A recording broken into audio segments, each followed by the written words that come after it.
Muy buenos días con todos. Ya esperamos lo que son 6 minutos. Vamos a dar inicio a la clase del día de hoy. Nuestro tema es el Imperio Romano, la formación del Imperio Romano. La guerra civil en que se vio sumida Roma había finalizado en el año 31 a.C. con la victoria de Octavio. En el año 27 a.C., el Senado le otorgó el título sagrado de Augustus.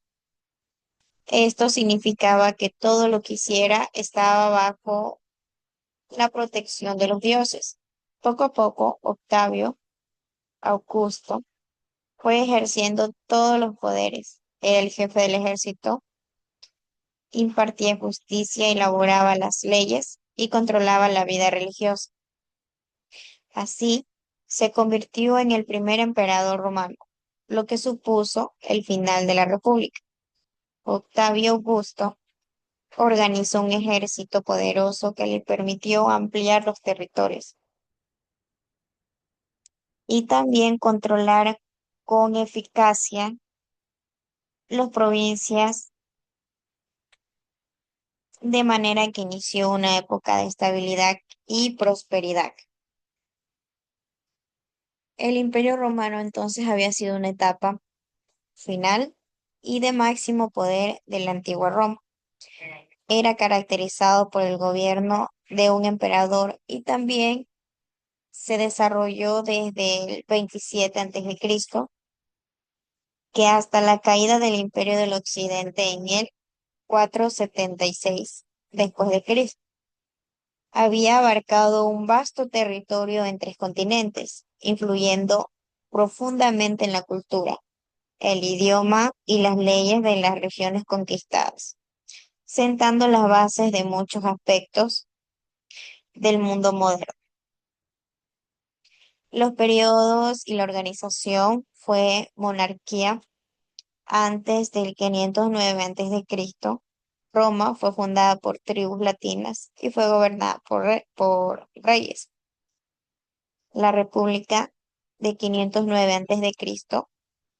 y 27 a.C., tras la deposición del último rey, se había establecido una república con un sistema de gobierno liderado por políticos. El imperio 27 a.C., 476 después de Cristo, con Augusto como primer emperador, se inició una etapa de gobierno absoluto, concentrando el poder en una sola persona.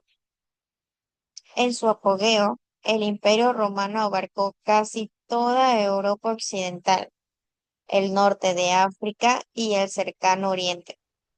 Roma se organizó como una potente legión de infantería y construyó una extensa red de calzados, acueductos y ciudades ordenadas. El legado está en el idioma y la cultura.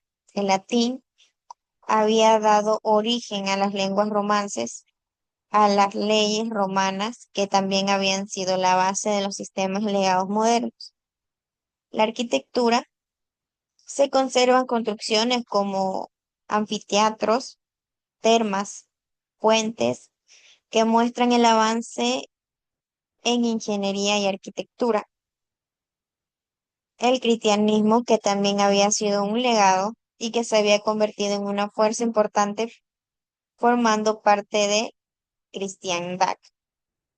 La caída del imperio había empezado en el año 395 después de Cristo. El emperador Teodosio había dividido el imperio en el occidente y el oriente. El imperio romano de occidente cayó en 476 después de Cristo debido a una combinación de crisis económica, luchas internas y también de elevación de pueblos bárbaros. ¿Qué entendemos del imperio romano?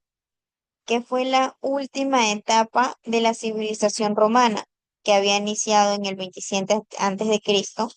con el gobierno de Augusto y que también había abarcado gran parte de Europa, el norte de África y el oriente próximo hasta el 476 después de Cristo en Occidente. También se había caracterizado por el poder absoluto de un emperador, una amplia expansión territorial y un legado duradero en derecho, arquitectura, ingeniería y cultura, cuya influencia aún hoy es palpable.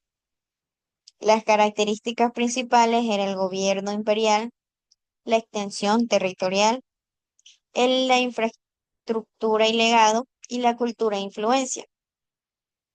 El poder se concentró en la figura del emperador, quien había gobernado de forma absoluta con ámbitos políticos, militar y religioso.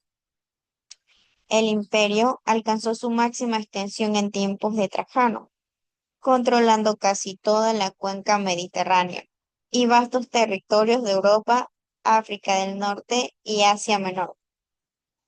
Los romanos también habían construido una extensa red de calzadas, acueductos, anfiteatros y templos, y también habían desarrollado un derecho que era la base de muchos sistemas legados actuales. El imperio difundió el latín, que había dado origen a las lenguas romanas y la cultura romana. Influyó en el arte, la arquitectura y la filosofía de los territorios conquistados. La paz romana, los siglos I y II, son conocidos como la época de la Pax Romana. En estos años se vivió en el imperio del clima de seguridad, garantizado por un ejército poderoso. Roma vivió su momento de máximo esplendor y se convirtió en una gran ciudad a la que afluían las riquezas de todos los rincones del imperio. La organización de Roma permitió el crecimiento económico y entre los diferentes pueblos del imperio se intercambiaron mercancías e ideas, que había sido la época de máximo apogeo de la civilización romana.